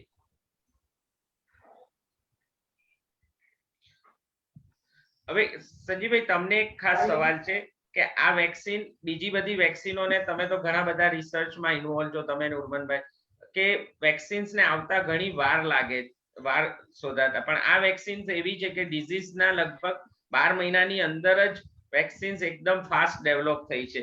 તો શું છે એક સેફટી, એની સેફટી વિશે શું? હા, એટલે આ બધી fast track authorisation, emergency authorisation મળ્યું છે આ બધાને એટલા માટે કે શોધ ઝડપથી જ કરવી જરૂરી હતી. 2 વર્ષ 3 વર્ષ પછી વેક્સિન, દરેક જનરલી હોય કે 2 કે 3 વર્ષના સ્ટડીઝ થાય, સેફટી એફિકસી પુરવાર થાય, પછી વેક્સિનને બજારમાં મૂકવાની એપ્રુવલ મળે. પણ કોરોના વાયરસના રોગમાં એવું ચલાવી શકાય એમ હતું નહીં, કારણ કે જે સ્પીડે આ રોગ આગળ વધતો હતો અને હજી જ વધી જ રહ્યો છે, જે રીતે લોકોના મૃત્યુ થઈ રહ્યા હતા ભારતમાં, અમેરિકામાં, યુરોપના વિવિધ દેશોમાં, તો એ વખતે તમારે રાહ જોઈ શક્ય જ નહોતી. એટલે ફાસ્ટ ટ્રેક ડેવલપમેન્ટ અને ફાસ્ટ ટ્રેક ઓથોરાઇઝેશન બંને જરૂરી જ હતું. કદાચ થોડી વધારે રાહ જોઈ હોત તો આના કરતા વધુ અસરકારક વેક્સિન આવી શકી હોત, પણ સેફટીના પૂરતા પરીક્ષણો થયા છે અને એ પછી જ વેક્સિન બજારમાં મૂકવામાં આવી છે. જનરલી આગળ ઉર્મનભાઈએ કીધું એ પ્રમાણે તમે પણ જાણો છો કે વેક્સિનથી એવી સિરિયસ સાઇડ ઇફેક્ટ બહુ જ ઓછામાં જોવા મળી છે, કદાચ નહીવત. વેક્સિનથી મૃત્યુ થયું હોય એવા કદાચ જવલ્લે જ કોઈ કેસ હશે. વાયરસને લીધે મૃત્યુ થનારા રોજે રોજ આપણે કેટલા બધા કેસ સાંભળ્યા. એટલે ફાસ્ટ ટ્રેક ઓથોરાઇઝેશન જરૂરી હતું. સેફટીની પૂરી પરીક્ષણ થયેલું છે એટલે એમાં કોઈ ચિંતા નથી. લોંગ ટર્મ સેફટી ખબર નથી, એ તો ઘણા બધા વેક્સિનમાં કે ઘણી બધી દવાઓમાં નથી ખબર, પણ જનરલી શોર્ટ ટર્મમાં જે વસ્તુ સેફ હોય લોંગ ટર્મમાં સેફ હોય છે. આમાં કોઈ બીજું શરીરમાં જીનેટિક બંધારણમાં કોઈ ચેન્જ થવાનું નથી વેક્સિનથી, એટલે એવી ચિંતા કરવાની જરૂર નથી. એટલે સેફટી માટે કોઈ ઇશ્યુ નથી. કોઈ પણ વેક્સિન હોય, કોવિશિલ્ડ હોય કે કોવેક્સિન હોય કે અમેરિકાની વેક્સિન હોય, બધી જ ઇક્વલી સેફ છે.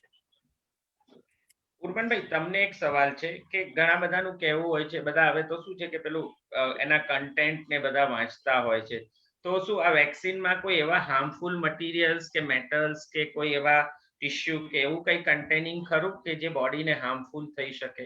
ઘણા બધા લોકોના સવાલો અમુક હોય છે. સોશિયલ મીડિયા ઉપર છે ને તે કોઈક પણ રીતે કોઈ પણ એક સારી વસ્તુ થાય એના વિરુદ્ધમાં કંઈક ને કંઈક મતાંતર ઉભા કરવા નિયમ છે. અને આપણે બધા ખાસ કરીને ભારતીયો અથવા એશિયન્સ આવા ખોટું છે ને એને ફટાફટ ફેલાવીએ છે. જૂઠને ફેલાવતા આગની ઝડપથી ફેલાય છે, સત્યને બહાર નીકળતા સમય લાગતો હોય છે. એટલે સિમ્પલ વસ્તુ છે કે જાત જાતની વાતો આવે છે. જે પહેલા પણ આપણે સાંભળ્યું છે કે આ વેક્સિનમાં પીગનું છે કે ચિમ્પાન્ઝી આ પ્રાણીઓનું કોઈ તત્વ છે, અથવા એમાં હેવી મેટલ્સ છે, આર્સેનિક છે કે જેથી ઝડપથી મરે. આમાંનું કશું જ નથી. બધી જ વેક્સિનની બનાવટ બિલકુલ એબ્સોલ્યુટલી ટ્રાન્સપરન્ટ છે. દરેક વેક્સિન કઈ રીતે બનેલી છે, દરેક વેક્સિન કેમિકલમાંથી બનેલી છે. આગળ ડોક્ટર સંજીવભાઈ જેમ કહ્યું, ચિમ્પાન્ઝીના ફીસીસમાંથી આ વેક્સિન બનેલી, પણ હવે નથી બનતી. હવે એક કેમિકલ તત્વ એમાંથી શોધ્યું, એમાંથી જ બને છે, એટલે જ આટલી બધી ઝડપથી બની રહી છે. કોઈ ચિમ્પાન્ઝીને મારીને એમાંથી વેક્સિન નથી બનાવવામાં આવતી. એટલે નથી કોઈ પ્રાણીનો ભોગ લેવો, નથી આમાં કોઈ પ્રાણીનું કોઈ પ્રકારનું તત્વ, નથી આમાં કોઈ જાનહાનિ આવી, કે નથી કોઈ હેવી મેટલ્સ કે એવું કોઈ પણ તત્વ કે જેનાથી કિડની, હૃદય, મગજ કે શરીરને કે ઇવન પ્રજનન તંત્રના અવયવોને નુકસાન થાય, આવું એક પણ વેક્સિનમાં છે નહીં. એટલે વોટ્સએપ યુનિવર્સિટી મેસેજીસ મોકલે તો મહેરબાની કરીને તમે એને ત્યાં જ અટકાવો. એ બાબતમાં કોઈ પણ શંકાઓ થવાની કોઈ શક્યતા નથી, કારણ કે એઝ આઈ સેડ, આ બધી જ વેક્સિન કઈ રીતે બનેલી છે પહેલા સ્ટેપથી છેલ્લા સ્ટેપ સુધી એ બિલકુલ ટ્રાન્સપરન્ટ અને ખુલ્લું છે. ગોપાલભાઈ. હા, બસ હવે આઈ થિંક છેલ્લા 1-2 સવાલો છે. ખાસ એક તો કે ઘણા લોકો પેલી એન્ટી ઇન્ફ્લામેટરી ડ્રગ્સ લેતા હોય છે કે ભાઈ મને પૂર આવે પહેલા પાળ બાંધીને જાય, વેક્સિન લેતા પહેલા કે અમુક સર્ટન એન્ટી એલર્જી કે કોઈ કોમ્બીફ્લામ્સ કે એલર્જી એવી રીતની એન્ટી ઇન્ફ્લામેટરી ડ્રગ્સ. તો સંજીવભાઈ એના વિશે તમારી કઈ કોમેન્ટ કરી કે એ ડ્રગ્સ લેવા? મારા હિસાબે કશું જ લેવાની જરૂર નથી. ઘણા બધા લોકોને તો વેક્સિન લીધા પછી પણ કશું જ થતું નથી અને મોટાભાગનાને તો પેરાસિટામોલ લેવાની પણ જરૂર પડતી નથી. એટલે વેક્સિન પહેલેથી કંઈ લેવાની જરૂર છે હું બહુ ફર્મલી માનતો નથી. હા, એન્ટી એલર્જીક અમુક જણા કહેતા હોય છે કે જેને એલર્જીક ટેન્ડન્સી હોય એકાદ એન્ટી એલર્જીક ડોઝ લઈને જાય, પણ મારા હિસાબે એ પણ ખાસ જરૂરી નથી, સિવાય કે તમને બહુ સિવિયર એલર્જીની હિસ્ટ્રી હોય. જનરલી બધે જ વેક્સિન આપ્યા પછી અડધો કલાક સુધી બેસાડી જ રાખવામાં આવે છે કે જે એનાફાઇલેક્ટિક શોક જે મોડર્નાની જે યુએસની વેક્સિન છે એમાં અમુક કેસમાં જોવા મળેલું, બહુ જ ઓછા કેસમાં, એવું આપણે ત્યાં તો ખાસ જોવા મળ્યું જ નથી. પણ તેમ છતાં અડધો કલાક બેસી રહેવું ત્યાં જરૂરી છે કે ધારો કે એમાંના કોઈ પણ લક્ષણો જણાય તો ત્યાં હાજર રહેલો સ્ટાફ તરત ને તરત એને ઓળખી શકે અને તાત્કાલિક સારવાર આપી શકે. એમાં કોઈ એવું જાનહાનિ ભરેલું તત્વ રહ્યું નથી. એટલે હું નથી માનતો કે આગળથી કોઈ તમારે દવા લઈને જવી જોઈએ કે પહેલેથી કોમ્બીફ્લેમ લેવી કે પહેલેથી એન્ટી એલર્જીક લેવી. હા, એલર્જી હોય અને એન્ટી એલર્જીક લઈને જાઓ તો ખોટું પણ નથી, પણ I generally do not recommend. પણ હું ડોક્ટર ઉર્મનભાઈનો અને તમારો ગોપાલભાઈ, તમે ખૂબ અનુભવી છો એલર્જી અને એના, એટલે તમારો પણ અભિપ્રાય જાણવા માંગીશ. એટલે મારી દ્રષ્ટિએ તમે જેમ કીધું ને કે હું મારા દર્દીઓને ખાસ એમ જ કહું છું કે ભાઈ પહેલા લેવાની કોઈ જરૂર નથી અને મેન્ટેન ધ હાઇડ્રેશન. અને જો સામાન્ય જો ફીવર ને એવું વધારે હોય તો તમે સિમ્પલ પેરાસિટામોલ લઈ શકો અને કદાચ કોઈને એલર્જી હોય તો એન્ટી એલર્જીક ડ્રગ્સ લઈ શકે. બાકી વેક્સિન ને લઈને કોઈ એવી ચિંતા કરવાની કોઈ જરૂર નથી હોતી. ઉર્વનભાઈ, એક ખાસ તમારો કે હવે ભારતમાં વેક્સિન આવશે તો એની કોસ્ટ શું હશે? What will the cost of vaccine? એ પ્રશ્ન પર જો પહેલા આગલા પ્રશ્નના અનુસંધાનમાં આઈ એગ્રી કે કોઈ દવા લેવાનો કોઈ ફાયદો નથી, એનાથી કોઈ વસ્તુ અટકતી નથી. ઘણા લોકોનો એક પ્રશ્ન છે કે મને ફૂડની એલર્જી છે, મને પેનિસિલિનની એલર્જી છે. આવા કોઈ પણ લોકો વેક્સિન લેતા અચકાવવાની જરૂર નથી. કોઈ પણ ફૂડ એલર્જી કે પેનિસિલિનની એલર્જી કે કોઈ ડ્રગની એલર્જીને વેક્સિન સાથે કોઈ સંબંધ નથી. એનાથી વેક્સિનને કોઈ રિએક્શન આવતું નથી. વેક્સિનને ન લેવાનું કારણ જે એકમાત્ર સંજીવભાઈએ કહ્યું રિએક્શન આવ્યું હોય અથવા આ પ્રકારની કોઈ વેક્સિનથી રિએક્શન આવ્યું તો માત્ર વેક્સિન નથી લેવાની. બીજી કોઈ પણ એલર્જીથી વેક્સિનમાં પ્રોબ્લેમ થાય અથવા કોઈ દવા લેવાથી એલર્જી અટકી જાય, થતું નથી. કમિંગ ટુ જનરલી અત્યારે જે કોવેક્સિન છે એની 200 ગવર્નમેન્ટ ઓફ ઇન્ડિયાએ પોતાના માટે નક્કી કરેલી છે, પણ એવું માનવામાં આવે છે કે દવા બજારમાં આવશે, વેક્સિન બજારમાં આવશે, મોટે ભાગે લગભગ 1.5 થી 2 મહિનાની અંદર બજારમાં આવશે, ત્યારે આની પ્રાઇસ લગભગ 1000 રૂપિયા જેટલી રહેશે એવો એક અંદાજ છે. હવે આને આપણે કમ્પેર તો જે અમેરિકાની અંદર mRNA વેક્સિન મૂકવામાં આવી છે એનો અત્યારે ઓવર કોસ્ટ $20 થી $25 છે, which comes to $2000 $2500. તો કે આખી દુનિયામાં સૌથી ચીપમાં ચીપ વેક્સિન ભારતમાં બનેલી વેક્સિન છે, સૌથી ચીપમાં ચીપ. અને ધ રીઝન કે આખી દુનિયા અત્યારે ભારતને ઉપર આપી રહી છે કારણ કે સેફ છે, સ્ટોર કરવાની સહેલી છે અને સાથે ચીપ છે. અહીંયા હજી તમે પૂછ્યા વગર વાત હું કહી દઈશ કે આખી દુનિયા ફાસ્ટેસ્ટ 8 મિલિયન લોકોને વેક્સિનેટ ભારતે કર્યા છે. એટલે એકચ્યુઅલી ભારતના એડમિનિસ્ટ્રેશનને એમની પ્રિપેરનેસ માટે, તૈયાર માટે ધન્યવાદ આપવો જોઈએ. નંબર 1, ખાસ કરીને મ્યુનિસિપલ કોર્પોરેશનના લેવલ ઉપર દરેક જગ્યાએ જે મહેનત છે. આઈ થિંક મ્યુનિસિપલ કોર્પોરેશનના એક કર્મચારીને આપણે વંદન કરવા, અને ત્રીજું ભારતના ઇલેક્શન કમિશનને દાદ દેવી જોઈએ, કેમ કે આપણે એટલા બધા ઇલેક્શન 120 કરોડની જનતામાં કરેલા છે કે we were prepared with the data and that is why we could manage. એટલે આપણે હંમેશા ગવર્મેન્ટને અથવા એડમિનિસ્ટ્રેશનને હંમેશા એના દોષ કાઢતા રહીએ છે, પણ ભારતે સાબિત કરીને બતાવ્યું કે આપણે બધી જ બાબતમાં બધે જ આગળ રહ્યા, સૌથી સારા ક્લિનિકલ અને સૌથી ફાસ્ટેસ્ટ વેક્સિનેશનમાં. ગોપાલભાઈ. બંને એક્સપર્ટ જે તમે સેમ ઉર્મનભાઈ કીધું ને કે આ વખતે રિયલી જે ઇન્ડિયાએ મેનેજ કર્યું છે કોવિડ ને પેન્ડેમિક, એ બીજી બધી કન્ટ્રી, ડેવલપ કન્ટ્રી કરતા બી ઘણી સારી રીતના મેનેજ કર્યો છે. અને જે એડમિનિસ્ટ્રેશન થયું, વેક્સિનેશન, અને જે બધા આખા team support, not only doctors, paramedicals, પણ જે જનરલ પબ્લિક નો બી એટલો બધો સપોર્ટ રહ્યો, એટલે કે જેમ એક એચિવમેન્ટ થાય, ટુગેધર એવરીવન એચિવ મોર, ટીમ એક જે, અને જે દેશ માટે જે આત્મનિર્ભર ભાવ જે પેદા થયો એ બહુ જ જરૂરી છે. અને આપણે ભવિષ્યમાં બી હવે એટલા સ્ટ્રોંગ થઈ ગયા છે કે કોઈ પણ પ્રકારની આવી રીતની બીમારી ભગવાન કરે આવે નહીં, પણ જો આવે તો India will be the strongest nation. એ રીતના આપણે જે આ વખતે કોવિડનો ખાસ કર્યો છે. અને તમારા બંને એક્સપર્ટનો ખૂબ ખૂબ આભાર. અને ખાસ કન્ક્લુઝન માટે હવે હું અપૂર્વભાઈને કહીશ. એક છેલ્લો ક્વેશ્ચન કોમન મેન નો પૂછી લઉં સંજીવભાઈ આપને, પછી આપણે કન્ક્લુડ કરીએ.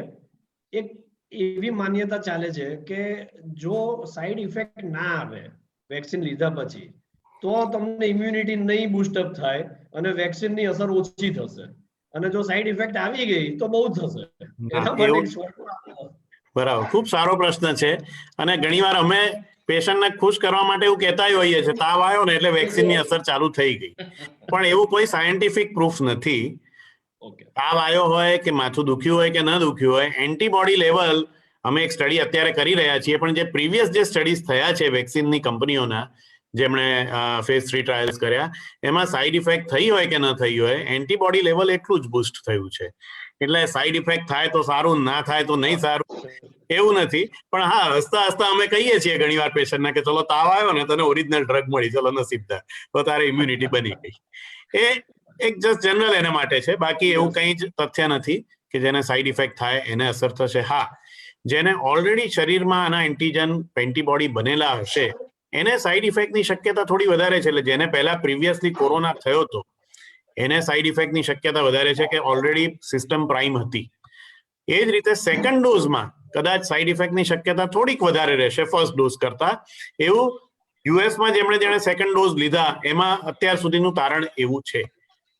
કોવિશિલ્ડના પ્રાઇમરી અભ્યાસમાં એવું નથી, કોવેક્સિનમાં પણ નથી, પણ આગળ ઉપર લાર્જ પોપ્યુલેશન લેશે ત્યારે આપણને થોડો ડેટા વધારે ખબર પડશે.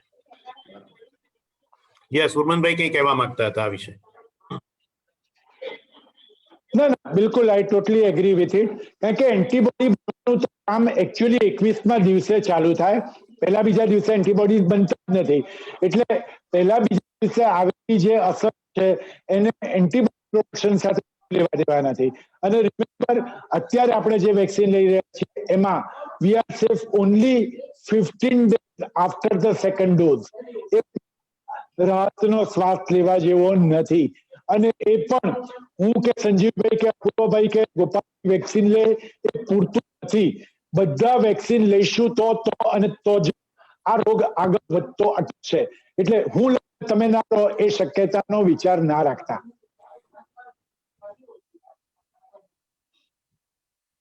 ગોપાલભાઈ, મને લાગે છે આપણે લગભગ કવર કર્યું છે. હા, કોઈ આપને કોઈ બીજો ક્વેશ્ચન કરવો છે કે? આઈ થિંક બંને એક્સપર્ટ્સે આપણને ખૂબ જ સારી માહિતી આપી કે જેટલું વેક્સિનેશન વધશે એટલું જે કોરોનાના લીધે જે સિરિયસ ડિઝીઝ ડેવલપમેન્ટ થતું અટકશે. એટલે ખાસ હેલ્થકેર ફાઉન્ડેશનને, અમારા મેડિકલ ફિલ્ડ તરફથી બધાને, જેટલા લોકો આ જોઈ રહ્યા છે, કે ખાસ જે બંને એક્સપર્ટોએ આપણને જે સલાહ આપી એ પ્રમાણે જેટલું વેક્સિનેશન વધારે અને લોકોની જે ગેરમાન્યતાઓ, ખોટા મિથ્સ છે એ બધા દૂર કરે. અને જેમ ઉર્મન સાહેબે કીધું કે વોટ્સએપ પર આપણે ખોટી માહિતી જેમ વધારે ફેલાવીએ છીએ, પણ સત્યના પારખા કરવા પડે છે, તો એ ના થવું જોઈએ. અને સાચી માહિતી દરેક લોકો સુધી, ગામડે ગામડે સુધી પહોંચે. અને મને એમ લાગે કે ભારત આખા વિશ્વમાં સૌથી વધારે પર્સન્ટેજ વેક્સિનેટેડ નેશન તરીકે આવે એવી મારી ઈચ્છા છે. આ સાથે આપણે આ વેબિનાર કન્ક્લુડ કરીએ છીએ. Thank you all. Thank Thank you you, Jai Hind. અને થેન્ક યુ અપૂર્વભાઈ. જય હિન્દ અને હેપી વેક્સિનેશન ટુ એવરીવન. યા જય હિન્દ અને હેપી વેક્સિનેશન. અને તમે કીધું એમ 3 V, 3 V's, victory yes over virus by vaccination. Yes thank you sir. Thank you thank you sir. Sir. Thank you, Very much, everyone. sir. Thank you very much. Thank you everybody. Okay, sir.